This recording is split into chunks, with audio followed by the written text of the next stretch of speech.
Hello and welcome.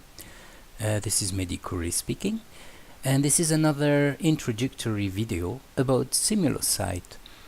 Today, in this video, I'm gonna show you a little bit more about experiments. So far, we have seen in previous video that we can create 3D models of metabolic networks through Simulocyte, that we can also create models of the different molecular interactions of the cell, and we have also seen, but briefly, that it's possible once we have this model and this metabolic network to create experiments in which we set up initial conditions and some sort of goal for the cell, and we run the simulation and we see what happens to the cell or to different iterations of the cell. So today I'm just going to watch some sample experiment about hepatocyte, and we're going to explore some of the things that we can see in more detail than in the introductory video. So I'll just click on show. So this is an experiment which has so far two trajectories. So what happens is the user define the different parameters for the cell for an experiment, how it starts, what chemicals and concentration it has, what kind of conditions are set up for perhaps the expression of some genes or whatever. And then what happens is we've got several trajectories. That means that we got several clone cell which are gonna start in this with the same condition, but we're gonna put them through the simulation, and sometimes they kind of diverge because this is biology. Not all systems react exactly the same way. So we want to check the trajectory, the result of one of these possible cells throughout the same condition. And let's look at the number 1, for example. So I click on show trajectory, and you notice that I'm not speaking about creating experiments and entering all the parameters and all that. This is something different that requires some knowledge about the modeling system itself, and I'm pretty sure Andrei Kerzek will make a video detailing the why and the how of how to create experiments. So we got what I showed in the introductory video before. Once we have our experimental result, we got a 3D view where we got our metabolic network in blue and our model in green. Perhaps we want to actually download a layout. Let's see what model layout are available. There is something here, so let's just download that layout, select it. It's gonna reload the whole thing, but this time we're gonna have a model 3D layout available with something slightly different that we can visually represent.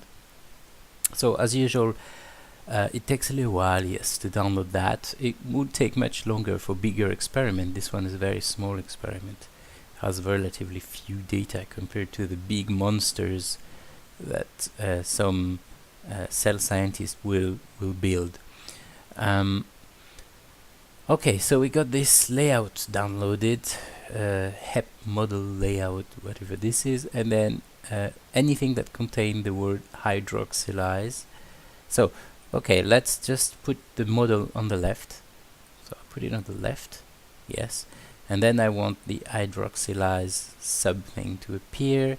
I want it to be, well, a little bit bigger perhaps, yes. And then the separation between node places and transition to be, I want it to be flat, okay. And I want it to be a little bit more on the left perhaps, yes. So that's, as you can see, our model with a little spatial layout for hydroxylase. Okay, now what happens is we got general results of which reactions, which places of which reaction are activated, and you can see some of them are nearly not activated for these two different cells or two different iterations. and some of them are activated much more. That's already quite interesting information. But we have seen that before. But what's interesting there is there's also different view to see what happens. For example, I can have a token game view, which is to say every time a reaction is triggered, token from the pre-places travel to the reaction, then are sent to the post places. And there is a timer in the simulation, so if I click play, you're gonna see for each different time you can see the different token moving from the pre-places to the post places. They are blue when they are coming from the pre-places, and they become red when they go to the post places. So the square thing represents the reaction, while the round thing represents the post places, and the other ones represent pre-places. So let me pause. So this represent more or less some kind of catalyst for the reaction, or something that would prevent the reaction, and this is something that means that it's used by the reaction, it's consumed, and therefore the square being the reaction itself, and the circle, as I said before, being a product. So what happens in this particular simulation step, you can see this reaction being triggered, and I can just continue, and you'll see for the different timer values which are there on the right, you would see for each detail of each one of the reactions happening. There is also a counter. I paused. You can see there's a counter for each reaction which has been triggered and how many times it has been triggered. So this is, for example, one aspect of the system. It's also possible to view things very differently. In order to view things differently, again, I suggest to just refresh the screen. It takes a little time. It has to re-download data, but the advantage of this technology, WebGL, is that it's all based on the browser. So if you just want to restart something, you just click refresh, and then your page reload, updates, and you start with a fresh new slate. So let's do our layout similarly as before, a little bit to the left for the main model, and then the added hydroxylase bit, I want them to be kind of flattened, I want them to be bigger, and I want them to be a bit more on the left. Yes, that's pretty good. Okay, so it's also possible to view the different tokens. Every single token, every time a reaction is triggered, it's also possible to just view them in real time when the reaction is triggered. So it's the flux overview thing. I press play, and you're gonna see that every time a reaction is triggered, one of the token is sent, and the size of the line represent the number of times something has been activated in total.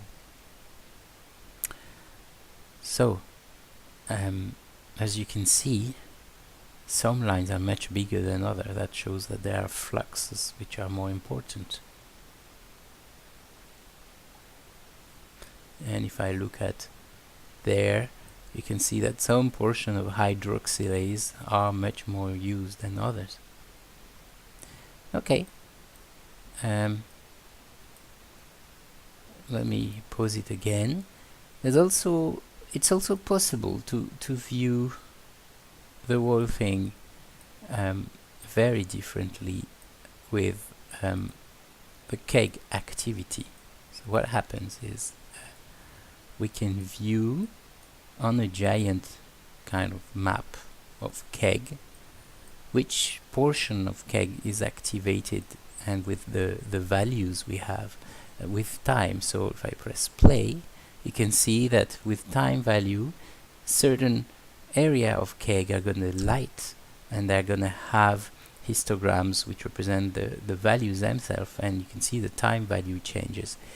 So far, this has gone down half.